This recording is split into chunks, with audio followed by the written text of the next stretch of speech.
시민 여러분, 안녕하세요. 저는 현재 국회에서 근무하고 있는 청년보좌진 원은설입니다. 반갑습니다.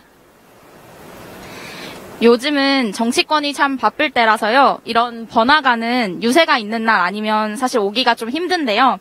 강남역 2호선 따라서 곳곳에 있는 번화가에는 아마 오늘도 사람이 꽤나 많은 것 같습니다. 저 역시도 강남역, 잠실역, 왕십리, 건대, 신촌, 홍대, 노선도를 다 외울 만큼 열심히 돌아다니며 날 가는지도 모르게 즐겁게 놀던 대학생 시절이 있어서 잘 압니다. 그런데 또 저는 다른 것도 잘 알고 있는데요. 이 넓은 번화가 거리 곳곳에 마냥 즐겁지 않은 청년들도 많다는 것을 잘 압니다. 여기 있는 수많은 카페나 스터디 카페들, 학원 등 곳곳에 더 나은 삶을 위해서 가장 빛나는 지금, 황금 같은 오늘을 묶어두고 문제집과 인강에 몰두하는 청년들이 정말 수도 없이 많을 것입니다. 주말마다 토익을 보는 분들도 계시겠지요? 곧 시작되는 상반기 취업 준비에 다들 아마 한창 바쁠 거라고 생각합니다. 보지 않아도 다 알고 안 봐도 참 훤합니다.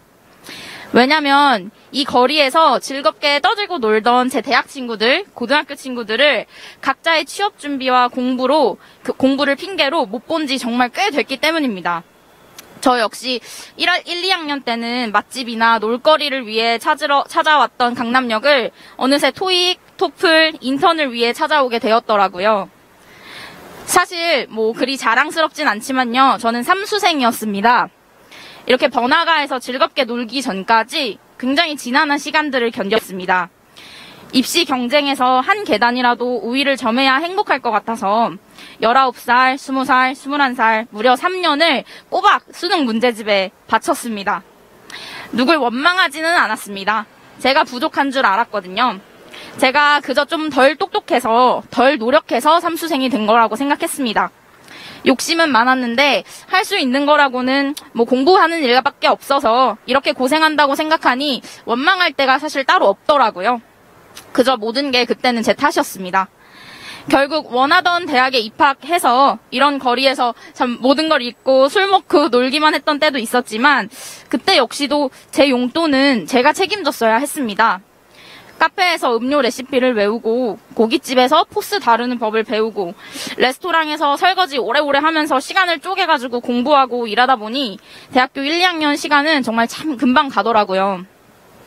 그 즈음 어느덧 저를 비롯해 제 친구들 앞에 또 다른 경쟁의 링이 마련됐습니다. 바로 취업 경쟁이었습니다.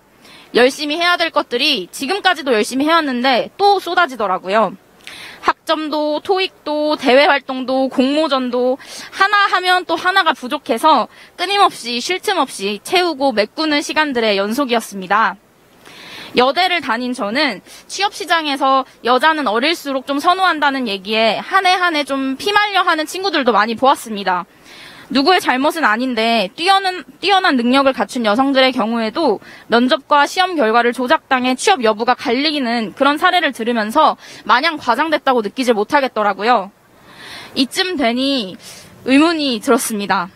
내가 삼수를 한 게 정말 내 능력이 부족한 그 이유 하나 때문이었을까? 학교 시험 기간에도 학점 공부를 하는 대신 알바하는 식당으로 발걸음을 빨리 해야 됐던 게 정말 내 의지대로였을까? 지금 시작된 취업 경쟁은 여성들에게, 돈 없는 서민층에게, 장애인에게, 소수자에게 모두에게 사실 정말 공정한 링인 걸까? 내 10대를 채우고 20대를 이어나간 이 경쟁들은 도대체 언제 끝나는 걸까? 참 질문이 많이 들더라고요. 그래서 대학 3, 4학년부터는 사회를 바꾸는 일에 몰두했습니다. 자연스럽게 등 떠밀려서 올라갔던 경쟁의 링이 좀 이상하다고 생각했기 때문입니다. 학생회장을 하며 당장의 학생 사회를 바꾸기 위해서 노력했고요. 졸업 즈음에는 국회 인턴으로 지원해 국회의원의 입법과 의정활동을 보좌하며 청년들을 비롯해 평범하게 살고 싶은 사람들이 평범하게 살 수 있는 세상, 어렵고 힘든 사람들에게는 조금이라도 더 살기 좋은 사회를 만들기 위해 제 몫의 노력을 해왔습니다. 하필 제가 국회 인턴 면접을 보러 갈 때쯤이었는데요. 인천국제공항공사 사태가 한창이었습니다. 기억하시나요, 다들? 대한민국 사회에 공정이라는 단어를 쏘아 올린 그 일이었는데요. 2020년 6월 인천국제공항공사에서 비정규직 중 일부인 2,143명을 자회사 채용 조건에서 청원경찰의 신분의 자사 정규직으로의 고용을 전환한다고 밝히며 발생한 논란이었습니다. 인국공 사태에 많은 청년들이 분노했습니다. 저도 공감했고요. 분노할 때도 있었습니다. 그런데 제가 공감한 거는 또 분노한 건 특정 청년의 목소리가 아니었습니다. 노력하라고 해서 힘 닿는 데까지 노력했던 정규직 청년들의 분노에 공감했습니다. 또 취준생 청년들의 분노에도 공감했고요.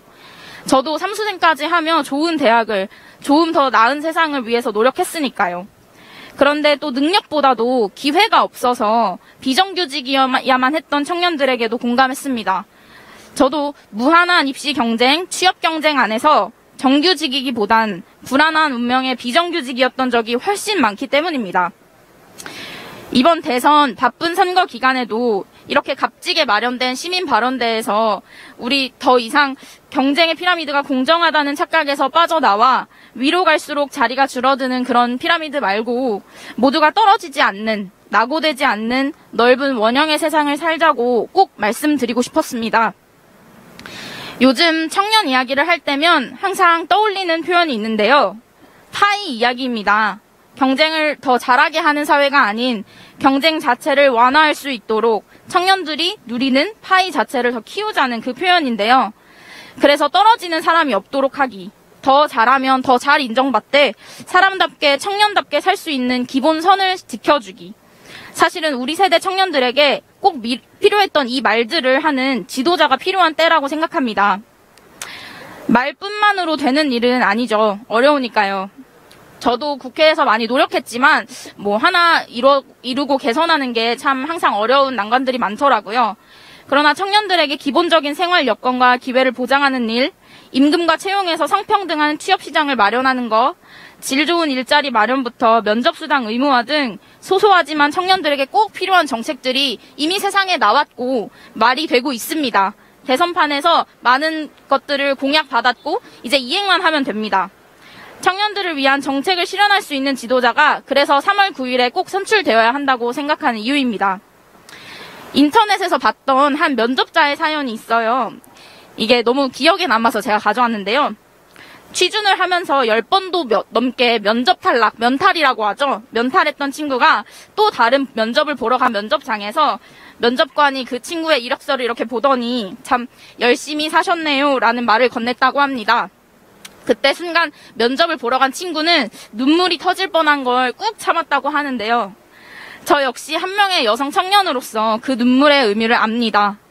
여성이라는 성별 자체가 단점이 된다는 좌절감을 알고요. 그러나 이제는 사회로 딛는 첫발부터 유리천장에 닿는 순간까지 매 순간 열심히였던 여성들에게 쉽게 허락되지 않는 성평등한 일터와 안전한 노동기회, 이제는 좀 보장되어야 한다고 생각합니다. 청년 남성 역시 마찬가지입니다. 누군가를 밀어내고 여성과 경쟁하고 동년배 친구들과 싸우고 이겨야 한 몫이 생기는 것이 아닌 기회 자체가 많은 사회, 내 몫이 기본적으로 지켜지는 미래는 아마 여성, 남성 할 거 없이 모두가 꿈꾸는 이상일 것입니다. 여성 청년, 남성 청년 여러분, 우리 모두 정말 열심히 살고 있습니다.